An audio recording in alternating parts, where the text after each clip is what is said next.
ఉన్న బంగారాన్ని విడిపించి ఆ రోజు ఆన్లైన్ రేటుకే మేము కొంటాం. Sharma gold company. నమస్కారం, నేను మీ జాహ్నవి. భవిష్య యోగం మంత్రసిద్ధి ఈ ప్రత్యేక కార్యక్రమంలో చక్కటి విషయ పరిజ్ఞానాన్ని మనందరికీ అందించడం కోసం అంతా ఉన్నారు ప్రముఖ జ్యోతిష్య వాస్తు పండితులు, ప్రముఖ ఆధ్యాత్మికవేత్త, భారతీ శంకరపీఠ వ్యవస్థాపకులు, వేద స్మార్త జ్యోతిష్య ఆగమ ధర్మశాస్త్ర ప్రతిష్టాంత పండిత వర్యులు, అగ్ని ఉపాసకులు, బ్రహ్మశ్రీ అన్నవరపు తిరుపతి మూర్తి అవధాని గురువు గారు మాట్లాడేద్దాం. నమస్కారం గురుగారు. ఓం శ్రీ మహాగణాధిపతయే నమః. గురువుగారు, నిరంతరము కూడా మహారుద్రుడికి, శివుడికి పూజలు చేసే మీరు ఇప్పుడు మహాశివరాత్రి అద్భుతమైన రోజు వస్తుందని ఇంతకుముందు మీరు మాటల్లో కూడా చెప్పారు. దాదాపుగా 349 సంవత్సరాల తర్వాత వస్తుందని కూడా అన్నారు. అంటే వింటుంటే కూడా చాలా చాలా అద్భుతంగా ఉంది ఆ రోజు. మరి అంతటి మహద్భుతమైన ఆ రోజుని మీరు ఎలాంటి ప్రత్యేకమైన కార్యక్రమాలు నిర్వహిస్తున్నారు? అంటే లోకా సమస్త సుఖినో భవంతు అంటూ ఉంటారు కదా, ప్రజల సంక్షేమం కోరి మీరు నిర్వహించే ఆ కార్యక్రమాలు పూర్తిగా వివరించండి గురువుగారు.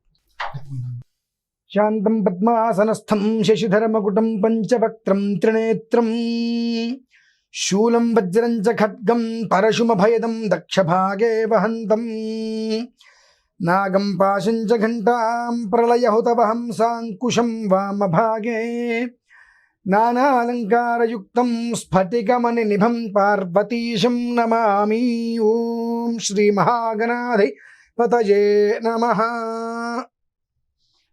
ప్రధానంగా శివరాత్రికి మనం ఏం చేస్తున్నాము, అందులో పాల్గొనాలంటే మేమేమి చెయ్యాలి అనేటి విషయం మనకు కావాలి అని అంటే అసలు శివరాత్రి ఇప్పుడు ఇంత విధానంగా రావడానికి మూలాంతరాలు ఏమిటి, ఎన్ని సంవత్సరాల తర్వాత వచ్చింది, దీనికి తిథివార నక్షత్ర యోగకరణాలు ఎలా ఉన్నాయి, దీని యోగం మళ్ళీ ఎప్పుడు వస్తుంది, ఇతపూర్వం ఎప్పుడు వచ్చింది అనేటువంటి విషయాన్ని ముందు ప్రధానంగా మనం తెలుసుకోవాలి. 1675 సంవత్సరంలో ఫిబ్రవరిలో వచ్చింది శివరాత్రి. అప్పుడు ఇదే శుక్రవారము, శ్రవణ ధనిష్ఠా నక్షత్రాల కలయిక, త్రయోదశి చతుర్దశి సహజంగా వస్తూనే ఉంటుంది. ఏ ఏ సమయాలలో వచ్చిందో ఇంచుమించుగా అదే సమయంలో మళ్ళీ ఇప్పుడు అది పునః ఆసనం ఉద్భవించింది. అంటే సుమారుగా 349 సంవత్సరాల తర్వాత ఈ శివరాత్రి మళ్ళీ రావడం జరుగుతుంది. అందులోనూ పుష్కర సంఖ్య మనం తీసుకుంటే 29 పుష్కరాలు.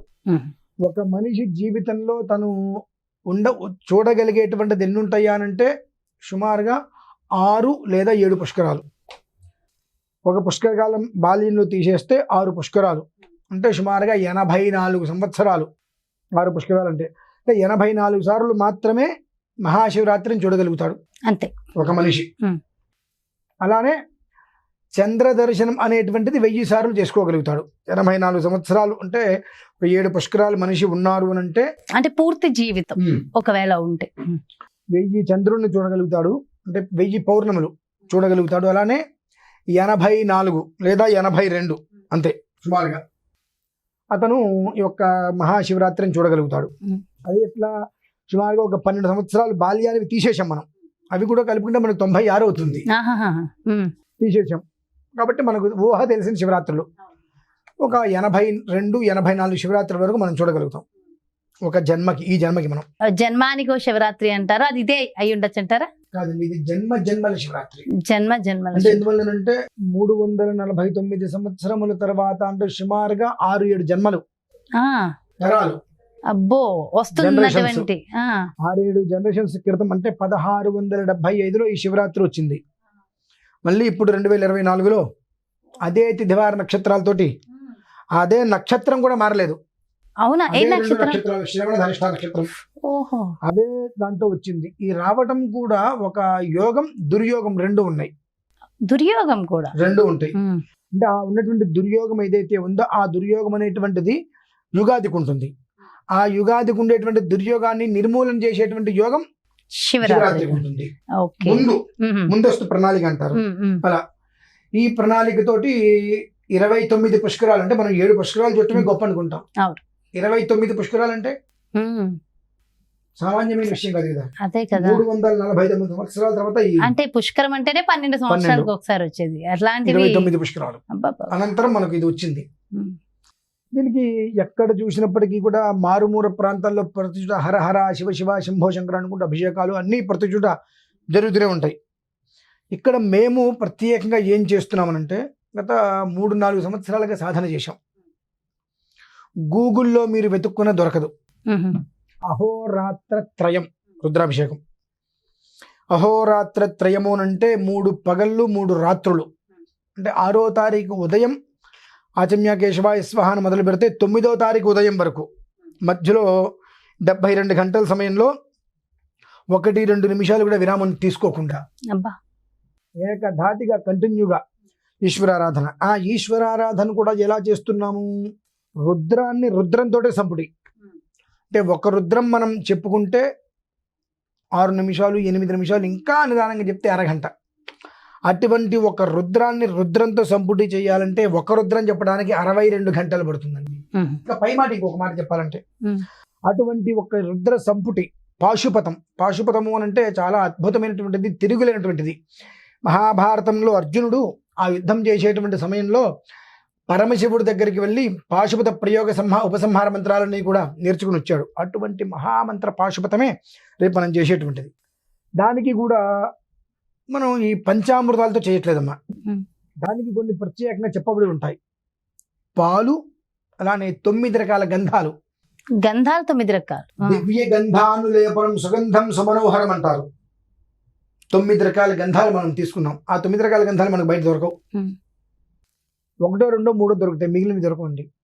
మనకు గంధపు చెక్క దొరుకుతుంది, తర్వాత రక్తచంద్రం దొరుకుతుంది, మనం తర్వాత మారేడు గంధం, తులసి గంధం, కృష్ణ తులసి గంధం, జమ్మి గంధం, జిల్లేడు గంధం, చండ్ర గంధం. చంద్ర అంటే కుజుడికి చాలా ఇష్టమైనటువంటిది. ఇవన్నీ చెట్టు నుంచి 9 రకాల గంధాలండి ఇవన్నీ. అవన్నీ తీస్తారు. ఆ చెట్టు నుంచి ఆ కొమ్మలు తీసుకొచ్చి ఎండబెట్టి, మనకు నరసింహస్వామి వారి దేవాలయం మనకు సింహాచలంలో ఎలా అయితే కనుక అప్పన్నకి గంధం అరగతీసి తీస్తారో అలా గంధాన్ని సానకి వేసి అరగతీసి గంధం తీయడం జరుగుతుంది. ఈ 9 రకాల గంధాలతోటి స్వామివారికి లేపన అభిషేకం 2వ రోజు. ఇకపోతే 3వ రోజు భస్మాభిషేకము, పుష్పాభిషేకం జరుగుతాయి. అర్ధరాత్రి లింగోద్భవ కాలంలో అక్కడ ఆల్రెడీ దేవాలయంలో ఉన్నవే 360 శివలింగాలు. అది కాకుండా మళ్ళీ ఇంకొక 360 శివలింగాలు మట్టితో తయారు చేసి దానికి అభిషేకం చేయటం. కైలాస ప్రాకారం అంటారు దాన్ని. మన ఇల్లు మనం ఎలా కట్టుకోవాలి ఒక ప్లాన్ ఉంటుంది, అలానే కైలాస యంత్రం ఒక ప్లాన్ ఉంటుంది. ఆ ప్లాన్ ఏ విధానంగా చెప్పబడి ఉన్నదో ఆ రకంగా మహాలింగార్తి విధానాన్ని అనుసరించి దానికి అభిషేకం చేయటం అనేటువంటిది జరుగుతుంది. అయితే ఈ అభిషేకం వలన ఏంటి ఉపయోగం, ఎవరికి ఉపయోగం? క్షీరాభిషేకము వలన వంశోత్పత్తి జరుగుతుంది. వివాహం కావచ్చు, చక్కటి వివాహం అవ్వటం, చక్కటి సంతానం కలగడం జరుగుతుంది. ఐశ్వర్యాభివృద్ధి. ఐశ్వర్యము అంటే ఉత్పన్నం, అంటే దబ్బని అనుకుంటాం. ఐశ్వర్యము అంటే వివాహమైంది, సంతానం లేదు, ఎంత ఐశ్వర్యమైన ఉపయోగం లేదు. విపరీతమైన ఐశ్వర్యం ఉంది, వివాహం కావట్ల, ఉపయోగం లేదు. ఆ వివాహం అయిన తర్వాత వంశోత్పత్తి ఐశ్వర్యానికి మూలం. అది సమృద్ధి కలుగుతుంది. అంటే అష్టైశ్వర్యాలు సమృద్ధి కలుగుతుంది. ఇందులో ప్రధానంగా మనము పంచవృక్ష క్షీరంతో చేస్తున్నామమ్మా. లింగోద్భవ కాలంలో అంటే 5 వృక్షాల నుంచి పాలు తెప్పిస్తున్నాం. వృక్షాల నుంచి పాల సాధ్యమేనా గురువు? చాలా మంది ఇది ఎక్కడ వృక్షాలు అంటారు. 5 వృక్షాల నుంచి మనం పాలు తీస్తున్నామమ్మా. ఆ వృక్షం కొమ్మ విరిస్తే పాలు వస్తాయి అందులో నుంచి. ఆ పాలు 5 వృక్షాల నుంచి తీసుకొస్తున్నాం. సద్యోజాత వామదేవ అఘోర తత్పురుష ఈశానః అంటే పంచముఖ ఈశ్వరుడు. ఆ పంచముఖ ఈశ్వరుడికి ఈ 5 రకాల వృక్షాలతో, ఆ వృక్షాలకి సంబంధించిన పాలు తీసుకొని ఆ పాలతో లింగోద్భవ కాల సమయంలో శుద్ధ స్ఫటిక శంకాశం త్రినేత్రం పంచవక్త్రం దశభుజగం సర్వాభరణభూషితం అనుకుంటూ ఈశ్వర ధ్యానం చేసుకుంటూ ఏవైతే కనుక వృక్షాల నుంచి తీసుకువచ్చినటువంటి క్షీరం అయితే ఉన్నాయో ఆ క్షీరంతో ప్రత్యేక అభిషేకం జరుగుతుంది. ఈ అభిషేకం వల్ల మనకు ఏం లభ్యమవుతుంది అనేటువంటి దానికన్నా మన దగ్గర ఏది పోతుంది అనేటువంటిది మనం తీసుకోవాలి. మనకి ఏదో రావాలి అంటే రాదు. మన దగ్గర ఉన్నటువంటివి పోతే మనకు రావాల్సినవి మనకు వస్తాయి. మన దగ్గర ఉన్నటువంటివి ఏవైతే కనుక మానసిక దౌర్బల్యం, ఇగో, అహంకారం, నేను, నాది, నాకు తెలుసు, పరనింద, పరస్థుతి, ఆత్మస్థుతి, ఇటువంటివి 9 రకాల దుర్గుణాలు ఉంటాయి. ఈ దుర్గుణాలను తీసేస్తుంది. తర్వాత ఎన్ని రకాల వ్యాధుల్ని తీసేస్తుంది అంటే మనం అవన్నీ కూడా సంస్కృత పదాల్లో ఉంటుంటాయి కాబట్టి స్వతహాగా మనిషిని ఇబ్బంది పెట్టేటువంటి వ్యాధులు దగ్గు, జలుబు, తుమ్ము ఇటువంటివి నార్మల్గా వస్తుంటాయి. దీనికి స్థాయి పైన ఉండేటువంటిది మధుమేహం, మనిషిని బ్రతకుండంగానే చంపేసేటువంటిది, అనగా షుగర్. అటువంటి వ్యాధిని సైతం దీర్ఘకాలికంగా ఇబ్బంది పడేటువంటి ఒక క్యాన్సర్ వ్యాధి ఉంటుంది. ఆ వ్యాధిని సైతం ఈ యొక్క పంచక్షీరాలు ఏవైతే ఉంటాయో 5 వృక్షాల నుంచి తీసుకొచ్చే క్షీరం అది నిర్మూలన చేస్తుందమ్మా. అది తీర్థంలా తీసుకోవాలి గురుగారు? అది తీర్థంలాగా తీసుకోవచ్చు. కాకపోతే తీర్థంలాగా తీసుకున్నప్పుడు సుమారుగా కాసేపు కొంచెం కళ్ళు తిరిగినట్టుగా అటు ఇటుగా అనిపిస్తుంది, ఇబ్బంది పడినట్టుగా అనిపిస్తుంది, కడుపులో తిప్పేస్తున్నట్టుగా అనిపిస్తుంది. ఆ భయం లేకపోతే తీసుకోవచ్చు. ఎందుకంటే అందులో జిల్లేడు చెట్టు పాలు కూడా కలుపుతాం. ఓహో, అది పాయిజన్ కదా, అందుకని అంటున్నానమ్మా. జిల్లేడు చెట్టు పాలు కలుపుతాం, గన్నేరు చెట్టు పాలు కలుపుతాం. అమ్మో. తర్వాత క్షీరకుంచ వృక్షం ఉంటుంది. అది దాంతో అభిషేకం చేసినంత మాత్రం చేతనే ఇవన్నీ తొలగిపోతాయంటారు. క్షీరకుంచ వృక్షం అంటే పాల చెట్టు కర్ర అంటారు. పాలకర్ర చెట్టు, అది తుంపితే పాలు వస్తాయి అందులో నుంచి. ఓకే, ఇవన్నీ తీసుకొచ్చి పాలు మొత్తం తెప్పిస్తున్నానమ్మా. అవునా? ఓకే. అయితే గురువు గారు ఎప్పుడు కూడా నిరంతరం ప్రత్యేకంగా శివుడికి పూజలు చేసే మీరు శివరాత్రి చేస్తున్నారు అంటే ఖచ్చితంగా పార్టిసిపేట్ చేయాలని చాలా మంది ఎదురు చూస్తున్నారు. సో ప్రత్యక్షంగా పార్టిసిపేట్ చేసే వాళ్ళు ఎలా పాల్గొనాలి, పరోక్షంగా అయితే కనుక ఎలాగా? లేదమ్మా, అది వాళ్ళు ప్రత్యక్షమా పరోక్షమా అని కాదు, ఏ కారణం చేతనైనా అందులో పాల్గొనగలిగితే చాలు. ఎందువల్లనంటే అమ్మా, ఇప్పుడు ఏదైతే క్రతువు నిర్వర్తిస్తున్నామో దాంట్లో ప్రధానమైనటువంటి అంశం ఈ యొక్క పంచక్షీరాలతో పాటుగా నల్ల పసుపు. నల్ల పసుపు, ఈ నల్ల పసుపుతోటి చేసేటువంటిది అపమృత్యు భయం నాస్తి సర్వత్ర విజయప్రదం, శత్రువున్ విమోచ్యతే అంటారు. మన కళ్ళ ముందు ఏమన్నా హింసకి గురి చేస్తున్నారు, తట్టుకోలేకపోతున్న వాళ్ళందరినీ కూడా తెలియకుండా ఈశ్వరుడు తన లోపల ఒక రకమైన శక్తిని అనేది పంపించి అవతల వ్యక్తిని నిర్వీర్యం చేస్తాడు. సో ఏ రకంగా అయితే కనుక వాలి మెడలో ఒక మాల ఉంటుంది, ఆ మాల తన మెడలో ఉన్నంతసేపు కూడా ఎదుటి మనిషి యుద్ధానికి ఎంతమంది వచ్చినా అందరిలో సగం శక్తి వారిలోకి వెళ్ళిపోతుంది, ఎవరు వాళ్ళని ఎదుర్కొనలేరు. అటువంటి ఒక మంత్రశక్తి ప్రయోగం అనేటువంటిది. అలానే ఒకరి నమ్మకంతో నాకు సంబంధం లేదు, ఈశ్వరుణ్ణి ప్రత్యక్షంగా మేము చూడదలుచుకుంటున్నామండి అనుకున్న వాళ్ళు వస్తే నేను చూపిస్తా. మేము ఎప్పుడు చూస్తూనే ఉంటాం, ఎక్కడున్న గురువు గారు వేరే ఉంటారు, అక్కడ పూజలు చేసేటప్పుడు మీలో ఎప్పుడు నేనైతే రుద్రుడినే చూస్తా గురువు గారు. నాలో రుద్రుడు వేరండి, నా వెనకాల ఒక రూపాన్ని మీకు అఖండ సినిమాలో ఆ చక్రం పట్టుకుని పైకి లేచినప్పుడు పైన ఒక ఈశ్వరుని వాళ్ళు క్రియేట్ చేస్తారు. ఆ క్రియేట్ కాకుండా అగ్నిస్వరూపంలో ఈశ్వరుని మీకు ప్రత్యక్షంగా నేను చూపిస్తాను. అయితే ఆ రోజు ఆ పూజ 3 రోజుల్లో మీరు ఉండగలిగిన వాళ్ళకి రుద్రుడిని చూపిస్తాను అంటారు. అంటే ఆ లైవ్ లో కూడా చూస్తాము, చూడాలి అనే సంకల్పం ఉన్న వాళ్ళకి మాత్రం లైవ్ లో కూడా నేను అది మీకు ఇవ్వగలను. ఈశ్వరుని ప్రత్యక్షంగా సుమారుగా ఒక 9 సెకండ్లు ఉంటారు మీద. అవునా? 9 సెకండ్లు లిప్తా విలిప్తా అంటారు. అంటే మా భాషలో 9 లిప్తలు, మీ భాషలో 9 సెకండ్లు అంటే మా భాషలో 9 లిప్తలు. 9 లిప్తల పాటు ఈశ్వరుడు అక్కడ మీకు నేను చూపిస్తారు. రౌద్రాకారంలో చూపిస్తాను, శాంతాకారంలో శూలాన్ని పట్టుకుని నేను మీకు చూపించగలను.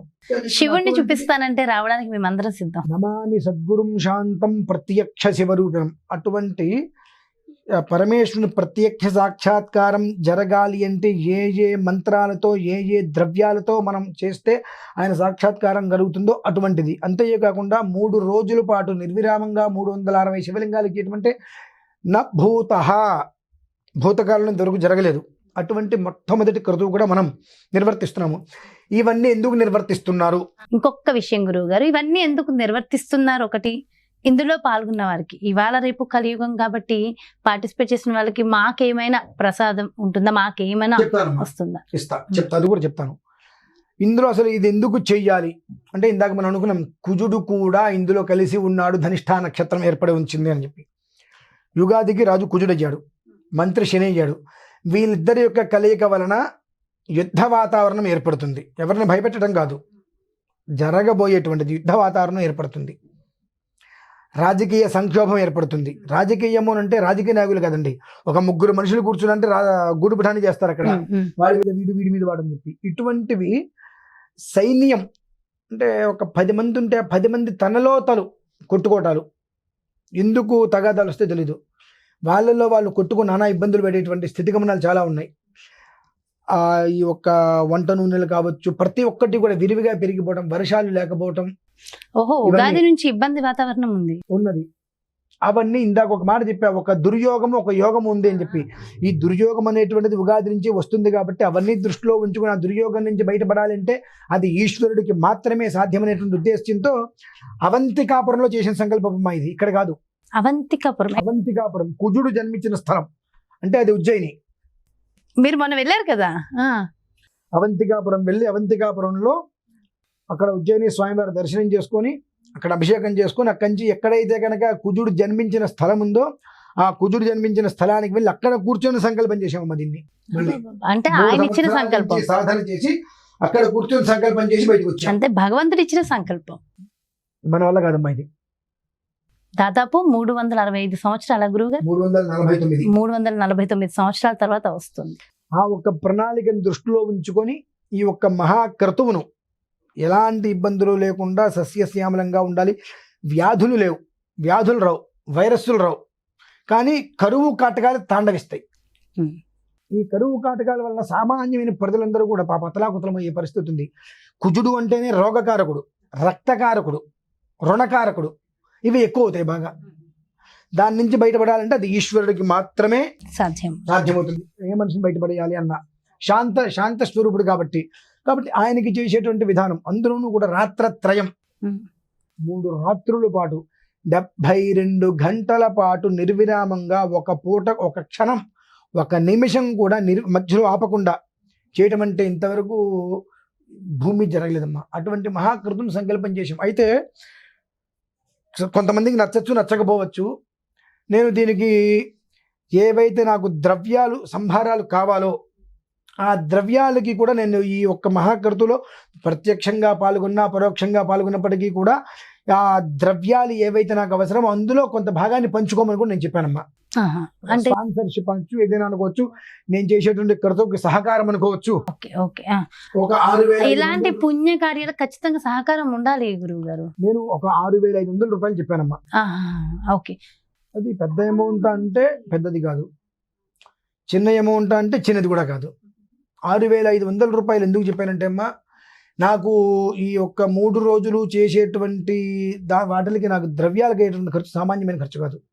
నాకు కేవలం నల్ల పసుపు నేను మంచిది ఒరిజినల్ది నేను తెచ్చుకోవాలంటే 100 గ్రాములే నాకు 12,000 రూపాయలు పడుతుంది. అంటే బొట్టేమని ఇస్తారా అందులో? అంటే ఈ రుద్రాభిషేకం అయిన తర్వాత ఇందాక ఒక హింట్ అంటే ఒక రకంగా ఒక మాట కూడా చెప్పా, వాలి మెడలో ఒక మాల ఉంటుంది, ఆ ఒక మాల ఆయన మెడలో ఉన్నంతసేపు కూడా ఎవ్వరూ అతన్ని ఏమీ చేయలేరు, అంత శక్తిగా అది కాపాడుతుందని చెప్పి అభిషేక అనంతరం ఆ ఈశ్వరుడు మీద వేసిన రుద్రాక్ష 54 పూసలు ఉంటాయి అందులో. ఆ రుద్రాక్ష మాలని వాళ్ళకి మేము ప్రసాదంగా అందించడం జరుగుతుంది. సంతోషం. అందులో పంచముఖాలు ఉంటాయి, త్రిముఖాలు ఉంటాయి, చతుర్ముఖాలు ఉంటాయి. కేవలం పంచముఖ ఒకటే కాదండి, పంచముఖము ఉంటుంది, చతుర్ముఖము ఉంటుంది, త్రిముఖము ఉంటుంది. నాకు కనుక దొరికినవి అంటే షణ్ముఖం సప్తముఖం కూడా అందులో కలిపి మళ్ళీ చూసుకోవచ్చు. 4 ముఖాలు రుద్రాక్ష ఉందా, త్రిముఖం ఉందా, ప్రతి దండలో ఉంటుంది. ప్రతి దండలోనూ కూడా చాలా సంతోషం. ఇప్పుడు 54 అన్నా కదా, ఈ 4 ఇవి వేస్తా. ఆ 4 కూడా వాళ్ళు ప్రత్యేకంగా వెతుక్కోకల, మనకి ఇక్కడ వచ్చేటువంటి ఇక్కడే వచ్చేస్తాయి 4 కూడా. మెడలో మనం వేసుకుంటాం 54 పూసలు వేసుకున్నప్పుడు ఈ కిందకి కొలిక్కి పూసలాగా పెడతాం. ఆ కొలిక్కి పూసకి ఇటు 3 ముఖాలు, 4 ముఖాలు, 6 ముఖాలు, 7 ముఖాలు. అయితే ఆ రుద్రాక్ష ఎవరైనా ధరించవచ్చా? దానికి ఏమైనా నియమాలు ఉంటాయంటారు? ఏమైనా నియమాలు ఉంటాయంటారు? ఏ నియమైనా రాత్రిపూట పడుకునేప్పుడు తీసి పక్కన పెట్టేసుకుని ఉదయం మెడలో వేసుకోవడం అంతే. ఎందుకంటే పొద్దున్నే లేవంగానే యొక్క కార్యక్రమాలు నడుస్తుంటాయి కాబట్టి దంతదావదనాది కృత్యాలను నిర్వర్తిస్తారు కాబట్టి ఈ యొక్క మలమూత్రాలు విడిచే సమయంలో మెడలో ఉండేటువంటిది కాకుండా అది రాత్రిపూట పడుకునే ముందు కొంతమందికి సాంసారిక జీవితం కూడా ఉంటూ ఉంటుంది కాబట్టి రాత్రిపూట పక్కన పెట్టడం, ఉదయం స్నానం చేసి మెడలో వేసుకోవడం. 54 పూసలు అది ఇక్కడ వరకు రాదండి, కంఠమాలగానే వస్తుంది ఎప్పుడు కూడా. మన ఇష్టానుసారం కూడా వేసుకోవద్దు. కంఠమాల అది తీయటానికి వేసుకోవడానికి వీలుగా అది ప్రసాదం ఇవ్వడం జరుగుతుంది. అలానే ఈ నవగంధాను లేపనం అనేటువంటిది 9 రకాల గంధాలతో ఈ స్వామివారికి ఏదైతే లేపనం చేస్తామో ఆ గంధాన్ని భస్మంగా రక్ష పెట్టుకోవడానికి. అలానే మనం చంద్రకర్రతో హోమం చేస్తున్నామండి. మామూలుగా మనం ఎప్పుడు మోదుకు సంబంధం అన్నీ చేస్తుంటాం. అయితే ఈసారి చంద్రకర్ర ప్రత్యేకంగా పెట్టడం జరిగింది. ఎందువల్లంటే చంద్ర అనేటువంటిది కుజుడికి చాలా ఇష్టమైనటువంటి సమిధ. ఆ చంద్ర అంటే మనకి పూర్వంలో రోకలి బండలు ఉంటాయి, చంద్రకర్రతో చేస్తారు. అది అంటించినప్పుడు ఆ ఒక్క మంట వచ్చినప్పుడు సెగ సుమారుగా ఒక కట్టె వెలిగిస్తేనే మనం పక్కన కూర్చోలేము. చింత నిప్పులు అనేవారు ఒకప్పుడు, వామ్మ అని చెప్పి.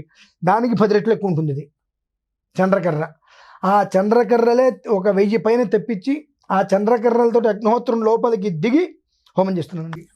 ఆ చంద్ర నిప్పుల మధ్యలో ఆ సెగ తట్టుకోవడం సామాన్యంగా ఇది ఎవరి వరకు కాదండి. అబ్బా, అగ్నిహోత్రంలోకి దిగడం అంటే నేను హోమగుండంలో దిగిన తర్వాత కనీసం హోమగుండం పైన 3 అడుగుల సరోవరంలో కూడా ఎవరు కూర్చోలేరండి. ఆ సెగకి అంతటి వేడి అనేటువంటిది వస్తుంది. ఆ మంట కూడా ఉద్ధృతంగా వస్తుంది. కానీ మీరు ఎలా ఉండగలుగుతారు? రుద్రస్వరూపుడికై ఆ సమయంలో రుద్రుడు నా ఒంటి మీదకి వచ్చేస్తాడమ్మ పూర్తిగా. నమామి సద్గురుం శాంతం ప్రత్యక్ష శివరూపిణం. ఆ రుద్రుడు తానే నేనే అందులో కూర్చున్న రుద్ర అధ్యాయంతో ఆ చంద్ర కర్రతోటి ఆ హోమం చేసిన తర్వాత ఆ సరోవరంలో కూర్చోలేరు జనం ఎవరు. ప్రయత్నం చేసి ముందుకు వచ్చి నేను 15, 20, 30 నిమిషాలు లోపల ఉంటే 5 నిమిషాలు ఒక 2 అడుగులు ముందు కూర్చోగలిగితే చాలు. వాళ్ళ వల్ల కాదండి. అటువంటి వేడి వస్తుంది. ఆ వేడి అనేటువంటి మనకేం భగవంతుడు అనిపించదు. ఎందువల్ల నేనే ఈశ్వరుడిగా ఉంటా అక్కడ. కాబట్టి అందులో కూర్చొని అది చేసిన తర్వాత ఆ ఒక యజ్ఞ ప్రసాదాన్ని అందరికీ కూడా అందివ్వడం జరుగుతుంది. ఇందులో పాల్గొనేటువంటి విధానంలో ఎక్కువ మందికి అవకాశం నేను ఇవ్వలేనండి. ఎక్కువ మందికి నేను అవకాశం ఇవ్వలేను. ఎందువల్లనంటే నాకు ఆ రుద్రాక్ష దొరకడం కష్టం. పంచముఖాలు అయితే మనకు బ్రహ్మాండంగా దొరుకుతాయి. తిరుముఖం తయారు చేసిన రుద్రాక్షలు అంటే మనకు దొరికేస్తాయి. కానీ స్వతసిద్ధంగా వచ్చినటువంటి తిరుముఖం అనేటువంటిది త్రిశూలేశ్వర శివలింగం అంటారు. ఆ త్రిశూలేశ్వరంగా ఆ త్రిముఖ రుద్రాక్ష కానీ చతుర్ముఖం కానివ్వండి, షణ్ముఖం కావచ్చు, సప్తముఖం కావచ్చు, లేదంటే అష్టముఖమైనా కావచ్చు. ఈ పంచముఖం కాకుండా విడిగా ఒక 4 ముఖాలు ఇవి విరివిగా దొరకవు మనకు. దొరుకుతాయి మంచివి ఒరిజినల్వి కావాలంటే దొరకవు. అంత తేలికైన విషయం కాదు. అంటే అవి నేను ఒక ఇంతమంది వస్తామండి అంటే నా వల్ల కాదు. నేను ఎంతవరకు నేను తెప్పించగలను అంతవరకు నేను ఇప్పించగలుగుతా. ఎందుకంటే అది కూడా ఆ యోగం అందరికీ కూడా కలగదు. సో కొంతమందికి మాత్రమే అవకాశం. యోగం అందరికీ కూడా కలగదండి. అవునా? ఎందుకంటే ఆ పంచముఖ రుద్రాక్షలతోటి ఉన్నటువంటి చతుర్ముఖ రుద్రాక్షల్ని, త్రిముఖ రుద్రాక్ష, షణ్ముఖ, సప్తముఖాలని వేసుకోవటం అనేటువంటిది సామాన్యమైన విషయం అయితే కాదు. అందులోనూ కూడా రాత్రిత్రయం మహత్రయం, 3 రాత్రులు కావచ్చు, 3 ఉదయాలు కావచ్చు. మేము అక్కడ కూర్చొని ఓం నమో భగవతే రుద్రాయ ఓం భూర్భస్వ ఓం నమః అనేటువంటి విధానంలో మంత్రాక్షరి చేసుకుంటూ వెళ్తూ రుద్రాభిషేకం చేసుకుంటూ ఉన్న సమయంలో ఒక పక్కన మనకు అఘోర తత్పురుష పాశుపతంతో మృత్యుంజయ హోమం జరుగుతుంది, శాంతి కళ్యాణం జరుగుతుంది. ఇవన్నీ కూడా ఏకాకృత విధానంలో జరుగుతున్నప్పుడు అటువంటి ప్రత్యేకమైన వైదిక క్రతువులో ఒకటి పాల్గొనడమే కష్టమైన విషయం, తేలికైన విషయం కాదు. ఎందువల్లనంటే భగవంతుడు అందరికీ అవకాశం ఇవ్వడు. ఎవరైతే తన జీవితాన్ని హార్ట్ఫుల్గా ఈయనేదో 6500 చెప్పాడు, ఇది ఆయనకేదో ఉపయోగం, ఆయన ఏదో సంపాదించుకుంటున్నాడు, ఆయన జేబులోకి వేసుకుంటున్నాడు అనేటువంటి ఆలోచన కాకుండా మనం మామూలుగా ఎంతో ఖర్చు అవుతుంది. సన్యాసపూర్వకంగా రుద్రాభిషేకం చేసుకుంటేనే ఇంట్లో సుమారుగా 10,000 రూపాయల ఖర్చు అవుతుంది. అటువంటిది 3 రోజుల పాటు కంటిన్యూగా 72 గంటలు ఏకధాటిగా అభిషేకం చేస్తున్నారు, ఇన్ని ద్రవ్యాలు తీసుకొస్తున్నారు అంటే దీనికి ఎంత ఖర్చు అవుతుంది అనేటువంటి విషయం వాళ్ళకి తెలియాలి. ఆ ఖర్చును దృష్టిలో ఉంచుకొని మనం ఎంతమంది వరకు అయితే, నేను 6,500 అయితే ఎంతమంది వరకు నేను సర్దగలను అంతమంది వరకు నేను రుద్రాక్షలు తెప్పించి ఆ 3 రోజులు స్వయంవరం మీదే ఉంటాయి. అవన్నీ శివలింగాల మీద రుద్రాక్షలన్నీ ఆ అభిషేకంలోనే తడుస్తాయి 3 రోజులు. చివరికి ఆ రుద్రాక్షలన్నీ కూడా హోమగుండంలో కూడా పెడతాం. అగ్నిహోత్ర విధానంలో హోమగుండంలో కూడా పెట్టి ఆ యజ్ఞ భస్మంతో తీసి అందరికీ కూడా ఎంత పవర్ ఉంటుంది కదా. సో ఆ రుద్రాక్ష ధరించడం వల్ల కలిగే ప్రయోజనాలు కూడా ఒక్కసారి. ఇక ప్రయోజనాలు అనవసరం అండి మనకు, అది ధరించడమే ప్రయోజనం. అది ధరించిన తర్వాత కూడా నాకేంటి, ఇప్పుడు గవర్నమెంట్ ఉద్యోగం రావడమే గొప్ప అనుకుంటారు. గవర్నమెంట్ ఉద్యోగం వచ్చిన తర్వాత కూడా దీనివల్ల ఉపయోగాలు ఏంటంటే అది చాలా చక్కగా చెప్పారు. జీవితానికి ఒక రక్ష, సెక్యూరిటీ అంతేనమ్మా. చాలా చాలా చాలా మంచి క్రతువు, మంచి కార్యక్రమం. ఆ రుద్రుడికి చక్కగా 3 రాత్రులు అహోత్రయం అన్నారు. చాలా అద్భుతమైన కార్యక్రమాన్ని నిర్వహిస్తున్నారు గురుగారు. చాలా చాలా సంతోషం. వింటుంటేనే ఎక్కడి నుంచే కళ్ళకు కట్టినట్టు చూపించేశారు మీరు ఆల్రెడీ అక్కడ విజువల్స్ ని. చాలా చాలా సంతోషం గురుగారు. Thank you so much. నమస్కారం. సో ఇదండి, చూసారు కదా, అద్భుతమైన రోజు శివరాత్రి. జన్మానికో శివరాత్రి అంటాం కదా, అలా జన్మల తర్వాత వచ్చేటటువంటి ఈ మహాశివరాత్రిని పురస్కరించుకుని మన తిరుపతి మూర్తి అవధాని గురువు గారు ప్రత్యేకంగా నిర్వహిస్తున్నటువంటి ప్రత్యేకమైన కార్యక్రమం. మరి ఈ ప్రత్యేకమైన కార్యక్రమంలో మీరు కూడా పాల్గొనాలి, దానికి సంబంధించి వివరాలు కావాలి, మీకు కూడా రుద్రాక్ష కావాలి, ఆ రుద్రాక్షని పొందాలి, ఆ శివరాత్రి రోజు గోత్రనామాలతో మీ పేరును కూడా అక్కడ జరిగేటటువంటి ఆ క్రతువులో వినాలి, మీ గోత్రనామాలతో సంకల్పం జరగాలి, మీ జీవితం ఉద్ధరింపబడాలి అని అనుకున్న ప్రతి ఒక్కరికి కూడా శుభవార్త.